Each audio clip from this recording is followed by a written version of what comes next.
কিভাবে আওয়ামী লীগ মাঠে নামার সাহস পায়? আপনার প্রশাসন, স্বরাষ্ট্র মন্ত্রণালয়, পুলিশ প্রশাসন, গোয়েন্দা বিভাগ কি কাজ করছে? গণহত্যাকারী দল তারা মুখে মাস্ক পরে কাপড় বেঁধে তারা সংগঠিত হওয়ার চেষ্টা করছে। এই ভারতের কথা মতো 2024 সালে একটি আমি তবে জানি নির্বাচনে দেশের জনগণকে তারা দিয়েছে। ভারত যখন নির্বাচন চাবে, ভারতের কোন অধিকার নাই। এই বাংলাদেশের অধিকার, এই বাংলাদেশ সরকার গঠন কে করবে, ভারত থেকে ঠিক হবে না। এই দেশে কারা এমপি হবে, কারা মন্ত্রী হবে, এটি দিল্লির মস্ততা ঠিক করে দিতে পারবে না। এই দেশে কারা নির্বাচন করবে, কখন নির্বাচন হবে, এটা এদেশের জনগণ ঠিক করবে।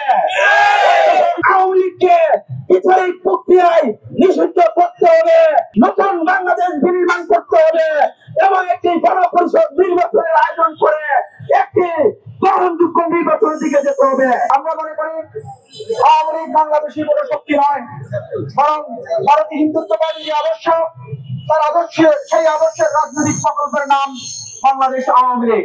ক্ষমতা দখলের জন্য যে অবৈধ নির্বাচন হয়েছে তা কেবলমাত্র বাংলাদেশীয় কোনো প্রকল্প ছিল না, বরং এটি ছিল দিল্লির প্রকল্প। সেটি বাস্তবায়ন করার ইজারাদার ছিল বাংলাদেশ আওয়ামী লীগ।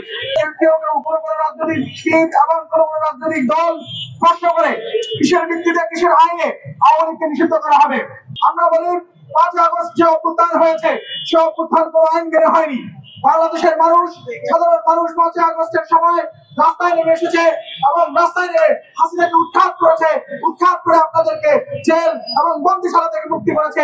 তা কোনো আইন মেনে হয়নি, বরং বাংলাদেশের মানুষ কনসেনসাস দিয়েছে, কনসেন্ট দিয়েছে। তারা রাস্তায় নেমে এসে বলেছে যে আমরা আর হাসিনাকে চাই না, এই ফাঁসিবাদী শাসন ব্যবস্থা চাই না। সেক্ষেত্রেই হাসিনা বিতরিত হয়েছে এবং ফাঁসিবাদী ব্যবস্থার বিলোপের প্রথম পদক্ষেপ গৃহীত হয়েছে। আওয়ামী লীগকে নিষিদ্ধ করার প্রক্রিয়ায় সরকার যে পদক্ষেপ নিয়েছে, জাতীয় নাগরিক পার্টি যে পদক্ষেপ নিয়েছে, তারা মাঠে প্রান্তরে জনমত গঠন করছে। সেক্ষেত্রে অন্যান্য রাজনৈতিক দলগুলোকেও খুবই আগ্রহী হতে হবে এবং তাদেরকেও এক্ষেত্রে তাদের আন্তরিকতার প্রমাণ দিতে হবে। আমরা দেখতে পাচ্ছি তারা যদি মুখে মুখে কিছু কোটি কয়েক নেতা আওয়ামী লীগ নিষিদ্ধ করার ব্যাপারে কথা বলছেন, কিন্তু আমরা দেখতে পাচ্ছি তৃণমূলে তারা আওয়ামী লীগকে আশ্রয় দিয়ে যাচ্ছেন।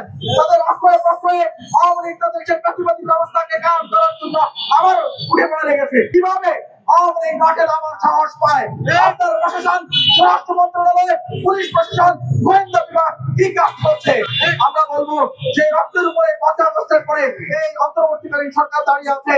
সেই অন্তর্বর্তীকালীন সরকারকে মানুষ আনকোশ্চেনেবল ছেড়ে দিবে না, বরং তাদেরকেও কোশ্চেন করবে। সেক্ষেত্রে আমরা মনে করি ইউনিসের নেতৃত্বে যে সরকার, তাকে আরো অ্যাক্টিভ হতে হবে, সচেতন হতে হবে এবং আওয়ামী লীগ নিষিদ্ধের প্রক্রিয়ায় অন্যান্য দল মত নির্বিশেষে সকলকে এক জায়গায় এনে সুস্পষ্ট এবং কার্যকরী পদক্ষেপ নিতে হবে।